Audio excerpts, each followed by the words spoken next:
Talking about the secrets of the Vatican is no longer just circulating rumors or mysterious stories that intrigue the public. It has turned into a complex dossier that sparks the curiosity of researchers, historians, and those interested in the history of Christianity. For centuries, the Vatican Church has been shrouded in an aura of mystery, ranging from the secret archives, which span tens of kilometers of documents, to the forbidden Gospels, said to conceal an alternative account of Christ, through the Shroud of Turin, which some swear is a living witness to the crucifixion of Christ, and extending to financial scandals and abuses that shook the foundations of the ecclesiastical institution. Yet, between the truth documented in records and academic research, and the legends fueled by conspiracy theories, the big question remains: does the Vatican conceal dangerous truths about Christ and the history of the early Church? Or is what is being circulated merely illusions crafted by popular imagination and the media?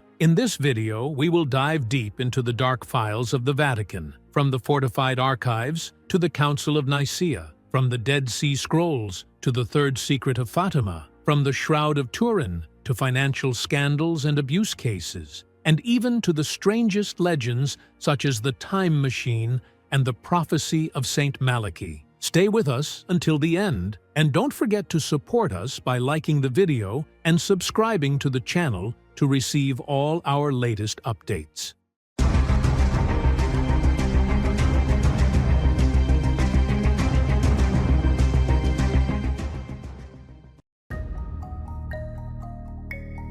For centuries, the Vatican archives have been surrounded by an aura of mystery, so much so that they came to be called the Vatican Secret Archives, or Archivum Secretum Vaticanum. However, this term did not mean secret, as the public generally understood it, but was a Latin expression signifying private, or something directly associated with the Pope himself. For this reason, in 2019, Pope Francis officially renamed it the Vatican Apostolic Archives, in a move aimed at eliminating the confusion that had fueled legends about hidden documents concerning Christ or church history. The archives contain more than 600 archival collections arranged on shelves stretching approximately 85 kilometers, holding documents that span from the 8th century to the 20th century. Contrary to popular rumors about a vault of secrets or forbidden manuscripts,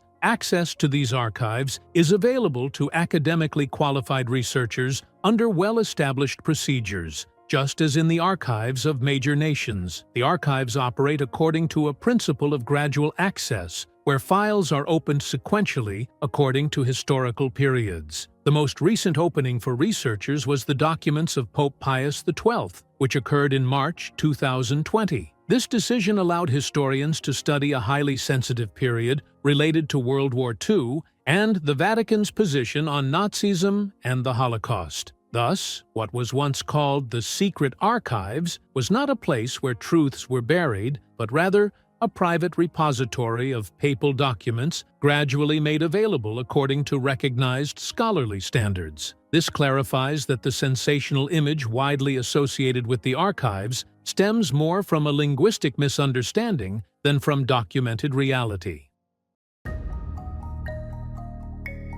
One of the most widespread ideas in popular discourse, cinema, and online discussions is that the Council of Nicaea, 325 AD, was the moment when the Church invented the divinity of Christ, or when a limited number of Gospels were selected while the rest were hidden. However, a review of history shows that this notion has no basis in fact. The Council of Nicaea was convened at the invitation of Emperor Constantine, and its primary purpose was to resolve the theological controversy known as Arianism. Priest Arius had argued that Christ was a created being, inferior to God the Father, whereas the traditional Church taught that Christ is equal to the Father in essence. The Council ultimately produced the Nicene Creed to settle this doctrinal issue, but it did not address the collection or selection of the Gospels. The New Testament canon developed gradually over the first centuries of Christianity. A complete list of canonical books appears in Athanasius's Festal Letter, 367 AD, which is 4 decades after the Council of Nicaea. Additionally, the 2nd century Muratorian fragment shows that most of these texts were already in circulation in the Church long before Nicaea. This gradual development demonstrates that the determination of the New Testament was not a sudden conspiracy decided at a single council, but a historical process spanning generations, involving local churches, theologians, and regional synods. Therefore, the idea of hidden gospels is more closely related to modern myths than to documented historical facts.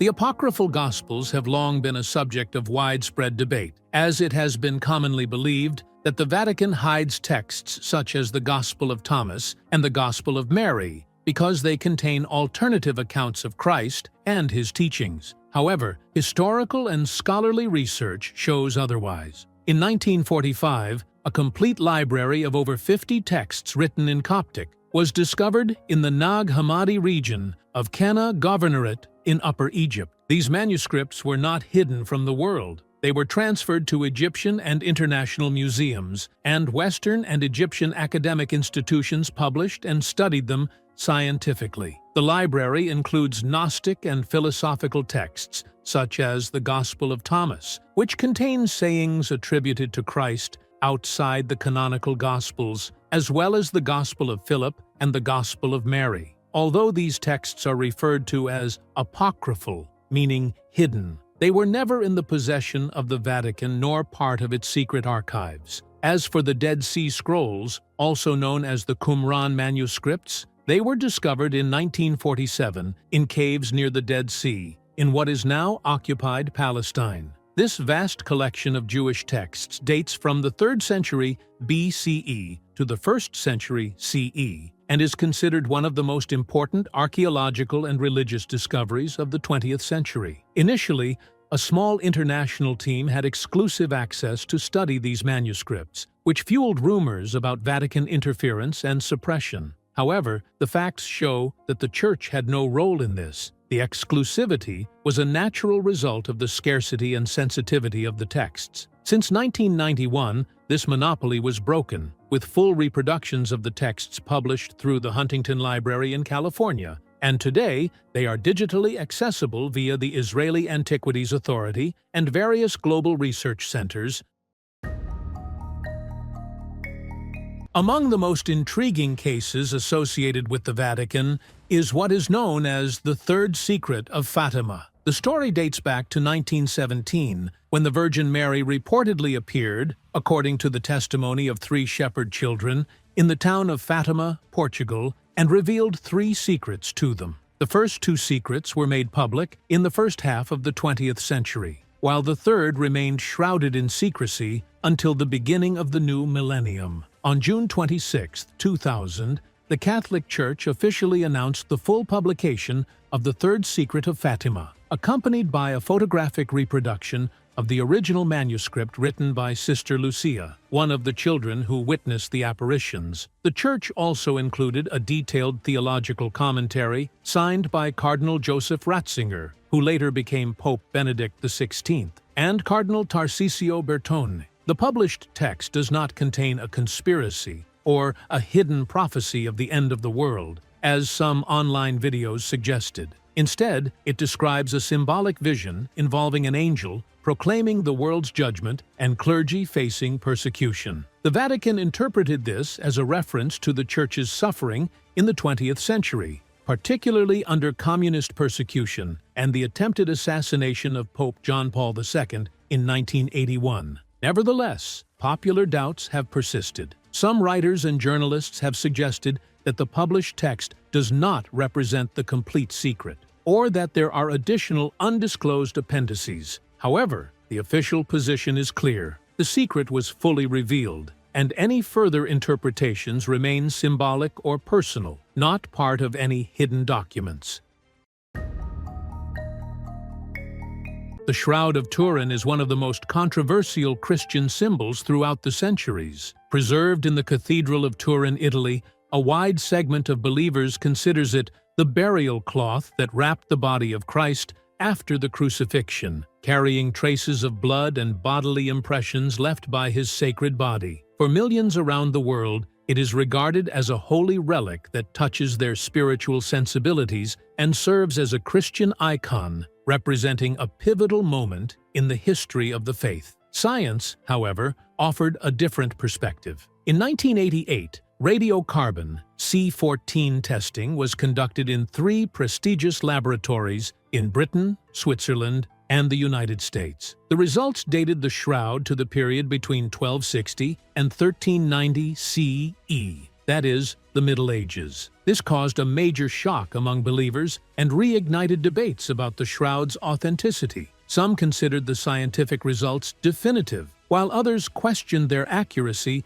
due to potential contamination of the fibers or sampling from a part that had been restored later, rather than from the original fabric. Since then, studies from various disciplines have continued, some based on physical and chemical analyses, others on advanced optical techniques such as infrared imaging and 3D scanning. Remarkably, some of these studies indicated that the image on the shroud is not the result of human painting or dyeing, but exhibits complex physical properties that remain not fully explained to this day. Despite the scientific debate, the Vatican maintains a balanced stance. It does not confirm that the shroud dates back to the 1st century CE, but it recognizes it as a Christian icon of spiritual value, leaving believers free to regard it either as a true relic of Christ's body or as a symbolic object of faith.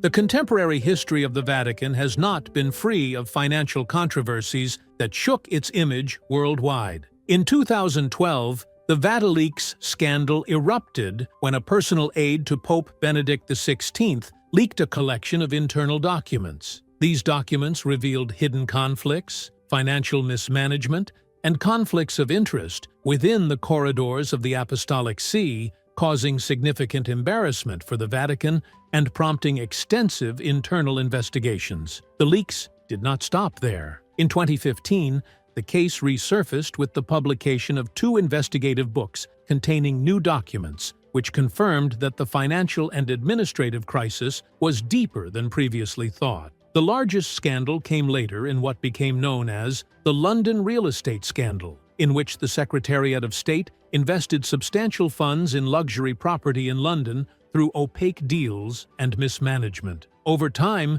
details emerged implicating high-ranking church officials, most notably Cardinal Angelo Becciu, who was convicted in December 2023 in what was described as a historic ruling in the Vatican's records. This conviction was not merely an individual downfall, but was seen as a signal marking the beginning of a new era of financial reform. Pope Francis insisted on continuing policies of transparency, restructuring the Vatican Bank, and closing hundreds of suspicious accounts linked to allegations of money laundering and tax evasion.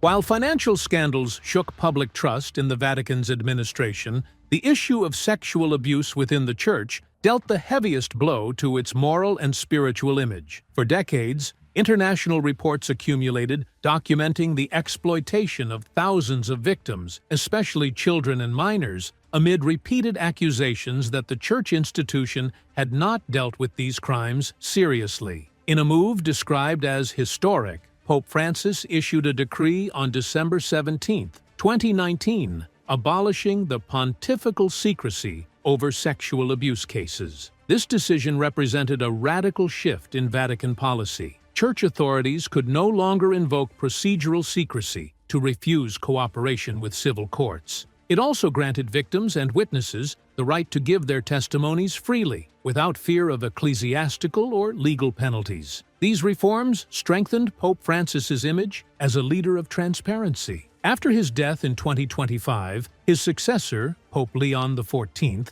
continued the same approach, turning the issue from a heavy burden into an opportunity to demonstrate the seriousness of reform. Despite ongoing debates about its depth and its ability to erase the legacy of silence.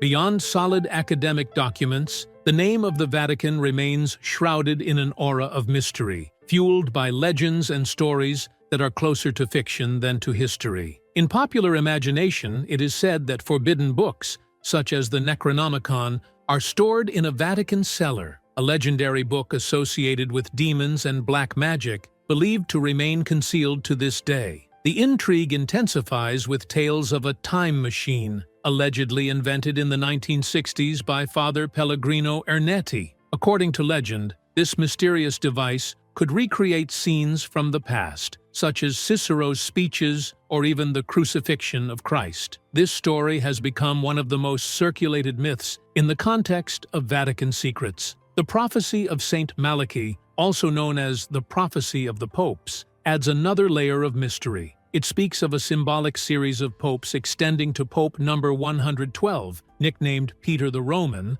expected to appear in 2027. This prophecy has sparked debates about whether it refers to the end of times or the second coming of Christ. The myths do not end there. Some researchers point to stories about extraterrestrial beings and unusual phenomena, such as orbs of light, once seen inside monasteries and described at the time as miracles. Others today interpret these sightings as potential evidence of the Vatican's connection with non-terrestrial civilizations. These stories, whether about secret gospels or mysterious civilizations, continue to arouse curiosity and enhance the mystique of the Church institution. However, they remain in a gray area between imagination and possibility, where it is difficult to distinguish fact from legend.